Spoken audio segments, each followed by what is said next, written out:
All right, hi everybody. It's Scott here from your MLE classes. I'm going to talk to you today about mapping a year's social studies curriculum, both research and then my personal experiences this summer in working on a curriculum rewrite.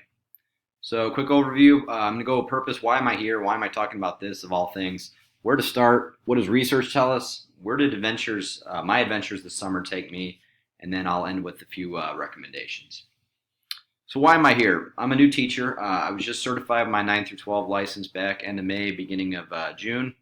Student taught in the spring. While I was student teaching, I didn't feel like I had good direction. Yes, I was handed basically a calendar saying on these days try to cover these topics, but I didn't get to kind of like be part of that decision making process. So I kind of told myself if I ever have the opportunity, I want to kind of help write my own curriculum. In my current job that I'm starting this fall, we're in the middle of a rewrite, so I've been working with my team.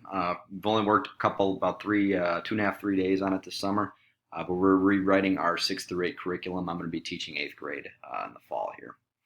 But initially when I thought about writing curriculum, I thought I was that character on the right. It's a pig looking at a wristwatch. He's looking at the watch, but he can't tell what time it is. That's kind of how I felt with curriculum.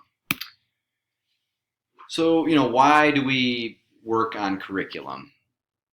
Uh, it gives us direction and confidence, going into our job on a daily basis to help organize, sequence, and increase our familiarity with our content. Yes, we're content experts, but we got to think about how we're going to present that content.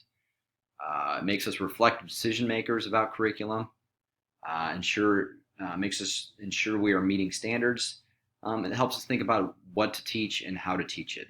History is tens of thousands of years old, but how do you decide what you're going to teach, what you're going to leave out? And that forces you through a deliberate process, prevents you from throwing gel at the wall and seeing what sticks. So a couple options where to start. We kind of did a lot of this in our curriculum rewrite.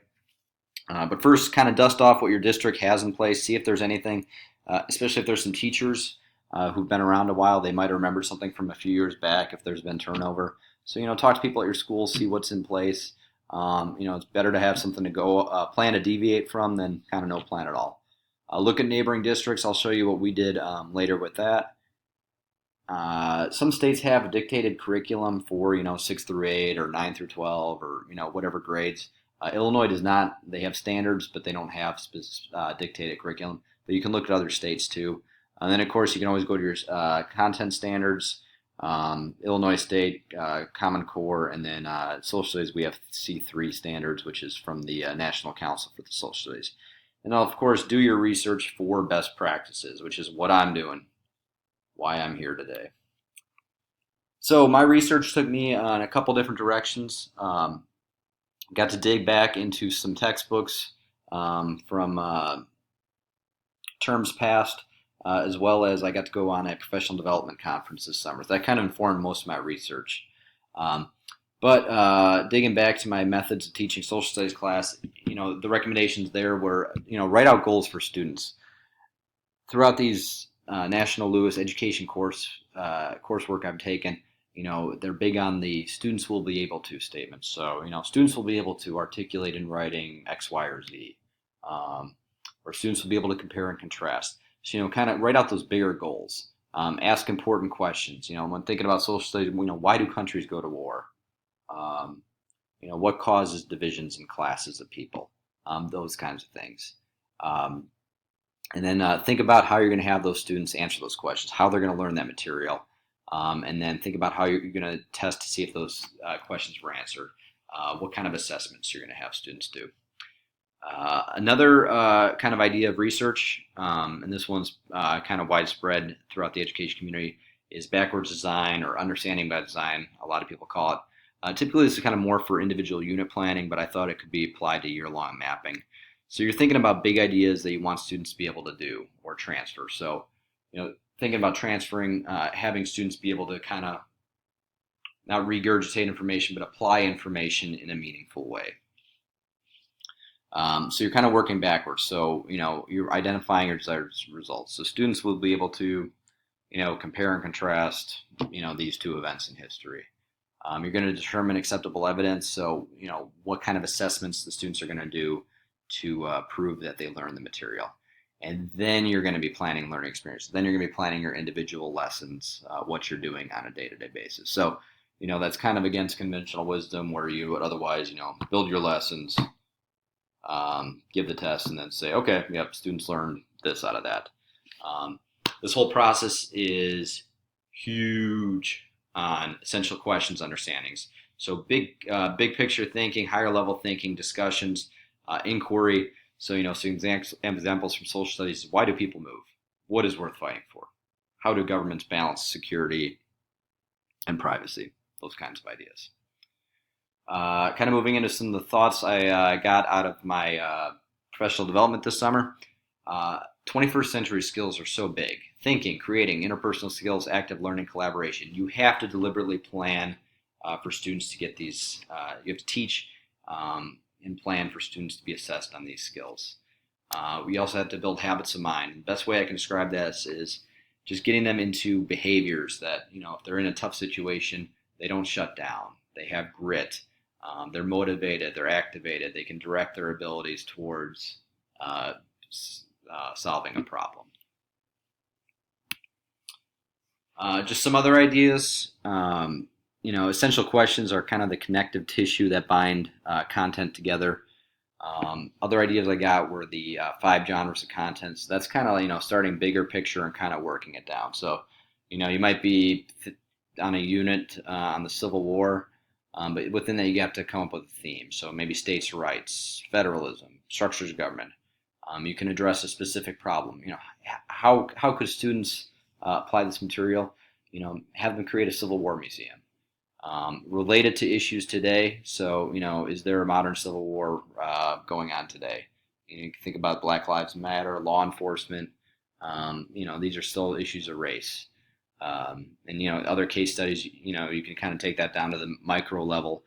Are people flying the flag in the South, Confederate flag in the South? Is that representative of a lot larger issue? And again, these 21st century skills all tie back to global literacy, investigating the world around them, finding problems, and creating solutions. So where did this take me and my coworkers this summer?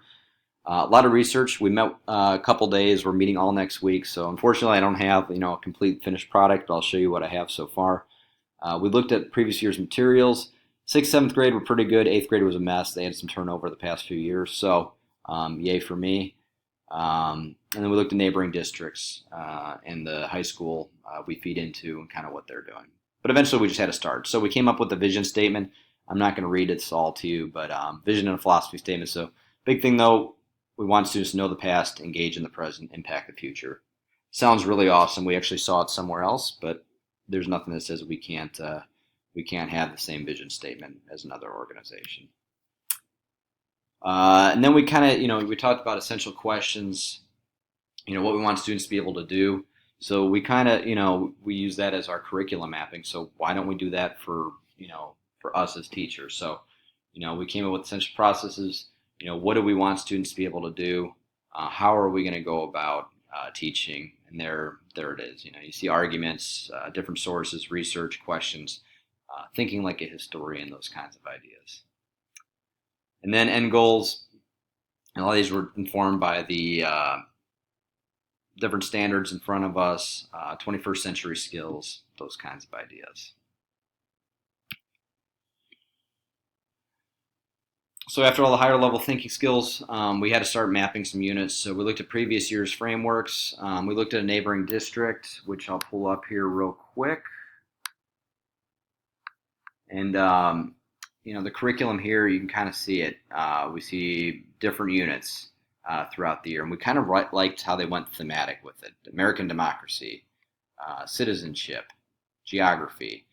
We thought kind of how could we fit that thematic idea in with what we're doing, because there's no way you can cover all of U.S. history in a year. So we decided, hey, let's draw it all out on the wall and see what it looks like.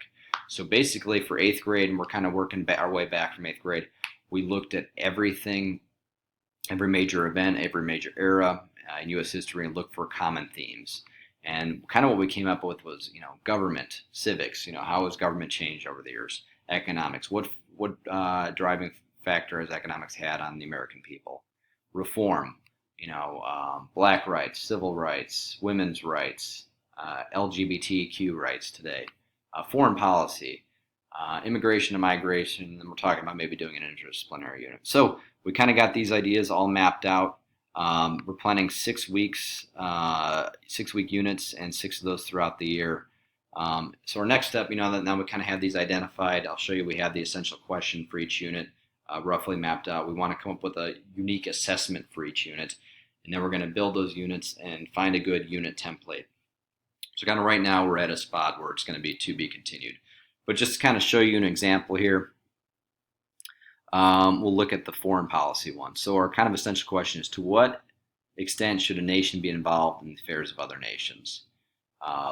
So we're going to kind of trace those ideas from, post-revolution to the early republic, to Jackson, the Mexican-American War, the Civil War, turn of the 20th century when we kind of started building an empire, World War I, World War II, Cold War, and hopefully get up to 9/11, terrorism, global war on terror day.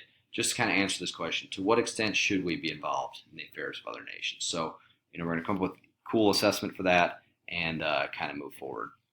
Lastly, I just want to give a few recommendations. Give it a lot of time. I wish we would have had more time this summer, but we've only met a couple days, so we got a lot of work ahead of us next couple weeks. Be open-minded, both to different ideas out there in research. I would have never thought we were going to go thematic, but that's kind of the way we went, and I'm loving it so far. So we'll see how it goes. And then don't be afraid to beg, borrow, steal. Look at what other districts are doing. Ask your experts. We have a instructional coach in our school. She's been great.